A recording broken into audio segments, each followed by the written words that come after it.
And I want to jump into talking about Monday Night Raw. What happened this week? What didn't happen this week? What's going on in the WWE? Right off the bat, let's make this official for those of you who are unaware. WrestleMania 36 will not be taking place in Tampa Bay, Florida, within the Tampa Bay Arena. As you may have probably been aware or most likely figured, WWE has announced that WrestleMania will take place within their Performance Center on April the 5th, 2020. Their intentions are to go ahead with this event. Unless a complete shutdown of every single establishment in the Florida region is announced, the WWE does intend to go ahead with this pay-per-view. And for those of you who've been paying attention, WWE has not made any announcements regarding any upcoming pay-per-views. The initial idea currently is that WrestleMania may be the one and done pay-per-view. Vince has put all his eggs in this basket. And at this point, the WrestleMania pay-per-view has been announced, matches have been announced, and why not get this one event? So let's get through this one event, and then let's see what happens next. If this does not reach a breaking point and it continues to increase in the number of those infected and the number of those dying, right, WWE may potentially postpone every single pay-per-view after that. But that's not to say that Monday Night Raw, SmackDown, and NXT will not continue to take place in some shape or form. It most likely will, or maybe something will play in its place on the USA Network and on Fox. So, to repeat, WrestleMania will not be taking place in Tampa Bay, Florida. There will not be 80,000 people in attendance. It will indeed be taking place in the Performance Center, where Raw and SmackDown and NXT will be taking place over the next couple of weeks, or in this case, indefinitely. So, with that announcement out of the way, I want to keep another thing in mind, that there is a rumor going around that Vince McMahon may indeed push WrestleMania till June 7th. And the reason behind that is because of insurance purposes. If he is forced to cancel the event, it is not in his fault. It's not entirely his fault that the event had to be canceled. Therefore, he would be able to claim an insurance on his insurance and allowing him to postpone the event till June 7th. For more information on that, I would suggest looking into the Fight Oracle's official Twitter page, formerly known as Front Row Brian. He tends to post information that does tend to come true more often than not. The reason I'm not quoting his official statement is because these are his words, and at the same time, he deserves all the credit and all the attention necessary if this is to come to fruition. So Monday Night Raw this week took place from the very Performance Center that SmackDown took place this week. But this was a completely different show as opposed to what SmackDown offered. SmackDown last week featured 4 matches in its entire card. This week, Monday Night Raw officially featured only one sole match. As you may see in the background, that match was Rey Mysterio versus Andrade for the 19,000th time. I guess no one else wanted to wrestle tonight on Monday Night Raw, which is fine with what's going on. But Andrade and Rey Mysterio to compete in another matchup, which was a quick, probable 6-minute match with Asuka on commentary, which was the better part of Monday Night Raw this week. People may say, oh, I didn't like Asuka, but Asuka was hilarious. You may not understand what she's saying, and I didn't understand what she's saying, but she brought a different dynamic, and she brought this spunk, and she brought this craziness and this wild side, and it was funny. I had a good time with her on commentary. She should honestly be added with Triple H each and every single week on commentary for as long as they're stuck in the Performance Center. Now, what happened on Raw? Ross kicked off with an incredible promo by Edge. Edge came out. He covered as to why he came back to the WWE. He covered the fact that Randy Orton came out and attacked him. He basically recovered the steps and the history between him and Orton, how they came up in the business, meeting Randy Orton's father, telling Randy, I'll see you in the future, kid, to how they went on to do battle over the IC title, the world title, and formed one of the best tag teams in the world, the Rated RKO, and where they dominated the WWE scene and the tag team scene. Edge also went on to explain that, Randy, what you didn't know last week, 2 weeks ago, was that Beth Phoenix, his wife, actually came out to announce his retirement, because it wouldn't be fair for someone to come out and announced their retirement for the second time. So Beth had actually come out to do this for him. But before she had the opportunity to do so, he struck and he interrupted Beth, and he hit Beth with an RKO, and he left her on the ground unconscious. And because of that, he can never forgive Randy. And because of that, he's going to exact the revenge he deserves and he requires, right? He's coming for Randy Orton, and he makes this known by telling Randy, it's going to be me and you, and it's going to be me and you in a last man standing match at WrestleMania. That's the perfect match for the perfect feud that they're having, and story that they've been telling. And this promo by Edge, first of all, maybe with an audience it would have had a different feeling, but without an audience, you felt connected to every word Edge was saying. Picture watching a movie and an actor gives you a monologue. That is how you've got to take each and every single one of these events that are taking place in the Performance Center. This is a piece of theater. This is a piece of art. This is a piece of cinema. There's no audience. In reality, there's technically no audience in the background of any of the making of these movies. Yes, there's an audience when you watch this movie, but when you watch the movie at home, you're more or less with your loved one or alone, and there's no audience reaction but your own. So try to take Raw and SmackDown and NXT and AEW as this. This is a piece of cinema, a piece of art, and a piece of performance. I see there's a lot of people on the internet, on Twitter, on YouTube, who continue to get angry at the WWE for continuing to put on their product. And I don't understand why. If the WWE is taking the necessary precautions for their athletes to make sure that they are safe and at the same time they continue to make a living, why should they not be allowed to continue to put on television programming? Maybe most are not going to work right now, they're being paid by the government, but as someone who continues to work, this is me in this case, I don't see why they shouldn't also be allowed to continue to work. Until the WWE or a government officially announces no one should go to work, they should continue to do what they do best, and that is entertain the fans, especially in a time where all the news and everything on television is negative. Don't we deserve the right to be entertained? Don't we deserve the right to let go sometime? Shouldn't the wrestlers deserve a right to make a living, and shouldn't the wrestlers deserve the right to continue to do what they love to do? And that is put on a show. And as WWE has made it clear, if you're not interested, or if you fear for your life, or you do not want to, you will not be held. No actions will be taken against you if you decide to stay home and not show up to work.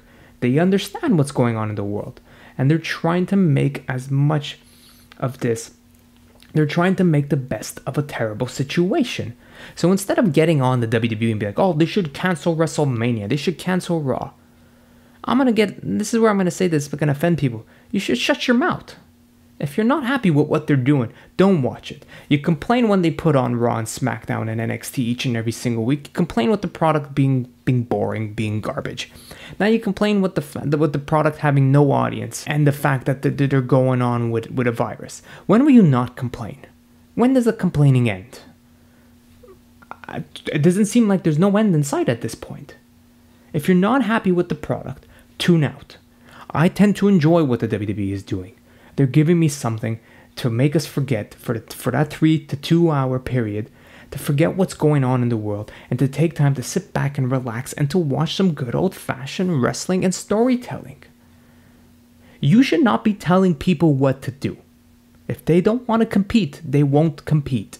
If they don't want to go to work, they don't have to go to work. This cancel culture is an idea that was conceived by someone who felt the need to express their opinion, as I am expressing my opinion. But my opinion is in the favor of those who want to make a living and those who want to continue to do what they do. If they don't want to, they don't have to. It's as simple as that. So stop trying to say, oh, without an audience, it's gonna be weird. I bet you anything, if WrestleMania gives you a hell of a show that they can give you with the wrestlers that they have. But knowing the WWE, they're most likely going to take the deepest of precautions, and the event won't live up to its hype. Unlike AEW, which we'll see tomorrow night. I think AEW is going to give you some of the finest wrestling tomorrow night, with or without an audience. We're in for a special show. Plain and simple. On Wednesday night, AEW will give you a special show. Now, if WWE does the same with their WrestleMania, because they're taking it easy on the talent right now. As you see, Raw only had 1 match, SmackDown had 4, but all very limited in terms of their time. If WWE takes WrestleMania and they give you some of the best wrestling, you will even forget that there was no audience there. Because you will be so entertained and so engulfed by what you're witnessing, the performances you're witnessing on screen, that you will love every minute of it. Now, all of this is ifs and wishes and possibilities. We won't know until April 5th, and hell, we won't know if the event even goes on until April 5th actually comes around. So, Edge cuts this promo out of the park. We then cut to the entire men's Royal Rumble match, where Brock Lesnar entered number 1 and Drew McIntyre eliminated him, and Drew McIntyre went on to win the Royal Rumble. They played that. That was about an hour and a half. That was close to almost 2 hours worth of TV time. So they gave the fans a 2-hour Royal Rumble. For those of you who didn't see it, this was great. This was great promotion for the WrestleMania event. For those of you who had seen it, like myself, you probably went on and watched Happy or some other television programming that was going on at the time, and then tuned back in when Raw started. During this Raw, Becky Lynch makes her arrives at the arena at the Performance Center in a monster truck. The man is here, and the man has taken every precaution necessary by riding in one of the biggest and baddest trucks that will undoubtedly destroy the coronavirus in its path. After that, we had ourselves the contract signing between The Undertaker and AJ Styles. Undertaker makes a beeline straight to the ring, not even taking his time on the entrance as he normally would, flips the table over. He's pissed off. There's no contract in the ring. He wants to know what the hell he's doing here. AJ Styles appears on the monitor. He cuts a fine promo saying, "I'm going to put you down. I'm going to put an end to this. You're taking the spot of people who deserve to take a spot. You're taking my spot like you took my spot in Saudi Arabia at Super Showdown, where I should have won that gauntlet match. The same way you cost me my match against Aleister Black at the Elimination Chamber. Undertaker, you continue to put your nose where it doesn't belong when you should be retired. And at WrestleMania, I'm making it clear. Once again, I will retire you. Point final. It is done for you. There's no chance." Brilliant promo. AJ signs the contract. He sends the 2 goons of the OC out there. He sends Luke Gallows and Doc Anderson out there to give Taker the contract. They put it on the apron, getting ready to leave. They tell him, just sign the contract. That's all we're here for. Lights go out. Taker appears behind them. He beats them down, throws them around. Throws them into the barricade, throws them into the ring steps, throws them into the post, lands some fists of fury. He dismantles the OC, signs the contract, and walks out of the building, but not before stopping to face AJ Styles. To come face to face with AJ Styles, whose face was on the Titantron facing The Undertaker. This could be an epic clash. Truthfully, this can be an epic clash. We'll see what happens at WrestleMania if it does live up to my expectations. But this battle is just getting so intense and so heated that I can't wait to see what goes on, what's next.